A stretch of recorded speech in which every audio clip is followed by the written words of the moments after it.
झारखंड। अब ये नाम सुनते ही अक्सर हमारे दिमाग में क्या आता है? घने जंगल, कोयले की खदानें या शायद भारी उद्योग, राइट? लेकिन आज की हमारी इस चर्चा में हम एक बिल्कुल ही अलग भौगोलिक और ऐतिहासिक सफर पर निकलने वाले हैं।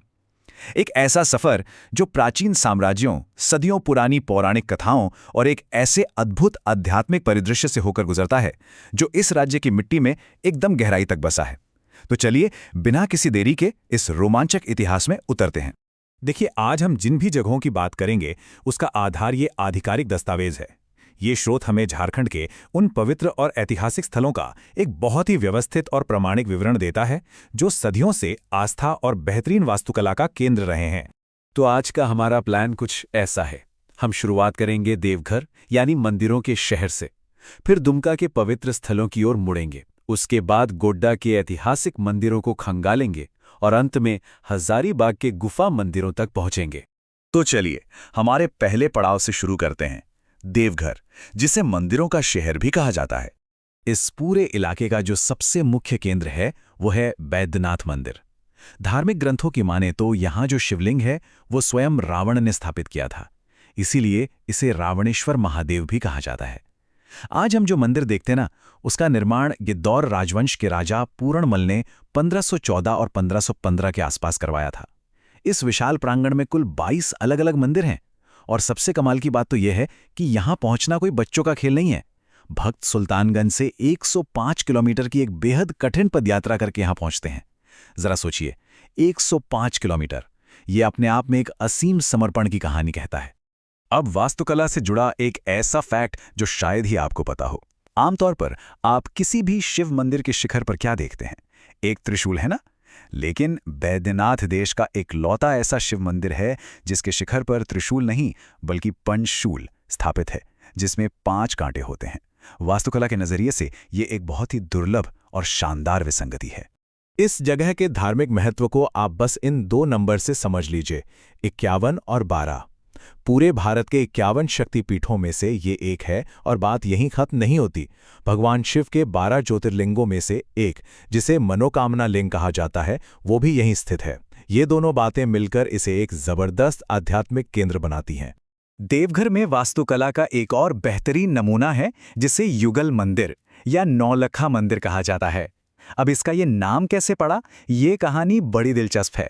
हुआ यूं कि 1936 में रानी चारुशीला ने इसके निर्माण के लिए पूरे 9 लाख रुपए दान में दे दिए थे, इसीलिए इसका नाम नौलखा पड़ गया। तपस्वी बालानंद ब्रह्मचारी के अनुयायियों द्वारा शुरू किया गया इसका निर्माण कार्य 1948 तक चला था। वैसे देवघर सिर्फ इन बड़े मंदिरों तक ही सीमित नहीं है। यहाँ तपोवन है जहाँ की गुफाओं में आज भी ब्रह्मचारी रहते हैं। ऐसा माना जाता है कि माता सीता ने यहीं तपस्या की थी। इसके अलावा पथरोल काली मंदिर भी है जहां दिवाली पर एक विशाल मेला लगता है। तो कुल मिलाकर देवघर का पूरा भूगोल ही मिथकों और गहरी आस्था से एकदम जीवंत है। अब थोड़ा दक्षिण की तरफ चलते हैं, हमारे दूसरे पड़ाव पर, दुमका के पवित्र स्थल। इसे अक्सर पंडों पुजारियों की नगरी भी कहा जाता है। दुमका में बासुकीनाथ धाम स्थित है और मान्यता यह है कि अगर आप बैद्यनाथ की तीर्थ यात्रा पर गए हैं और बासुकीनाथ नहीं आए तो आपकी यात्रा अधूरी है। लगभग 150 साल पुराने इस मंदिर से एक बहुत ही खूबसूरत ऐतिहासिक तथ्य जुड़ा है। इसका निर्माण बास्की तांती नाम के एक भक्त ने करवाया था जो हरिजन जाति से थे। ये इस बात का बहुत ही प्यारा उदाहरण है कि कैसे भक्ति सामाजिक सीमाओं को पार कर जाती है। और एक और दिलचस्प बात, बासुकीनाथ का नाम सीधे तौर पर समुद्र मंथन की उस नाटकीय पौराणिक कथा से जुड़ा है। आपको याद होगा, मंथन में मंदराचल पर्वत मथानी बना था और वासुकी नाग का इस्तेमाल रस्सी की तरह हुआ था। ये मंदिर उसी प्राचीन घटना की याद दिलाता है। दुमका में ही 17वीं शताब्दी का एक बेहद रहस्यमय स्थल है मौलिक शाह मंदिर। इसे राजा बसंत राय ने बनवाया था। इस मंदिर की सबसे बड़ी खासियत इसके अंदर मौजूद मूर्ति है। गर्भगृह में मां दुर्गा की कोई पूरी प्रतिमा नहीं है, बल्कि लाल पत्थर से बना सिर्फ उनका मस्तक स्थापित है। मौली का मतलब होता है मस्तक और इक्षा का मतलब दर्शन, तो यहीं से इसका नाम पड़ा मौलिक शाह।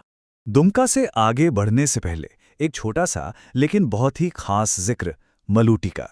ये असल में मंदिरों का एक पूरा का पूरा गांव है। अपने गहरे आध्यात्मिक महत्व की वजह से प्राचीन काल में इसे गुप्त काशी के नाम से जाना जाता था। एक बिल्कुल ही छिपी हुई ऐतिहासिक जगह। अब हम आते हैं गोड्डा के ऐतिहासिक मंदिरों पर, जो कई अलग अलग परंपराओं का एक अनूठा संगम है। गोड्डा की बाराकोपा पहाड़ी पर मां योगिनी मंदिर स्थित है। ऐसा माना जाता है कि यहाँ माता सती की दाहिनी जांघ गिरी थी। अगर आप कभी असम के कामाख्या मंदिर गए हैं तो आपको यहाँ बहुत समानताएं दिखेंगी। कामाख्या की ही तरह यहाँ भी पिंड पूजा होती है और लाल रंग के वस्त्र चढ़ाने की एक खास प्रथा है।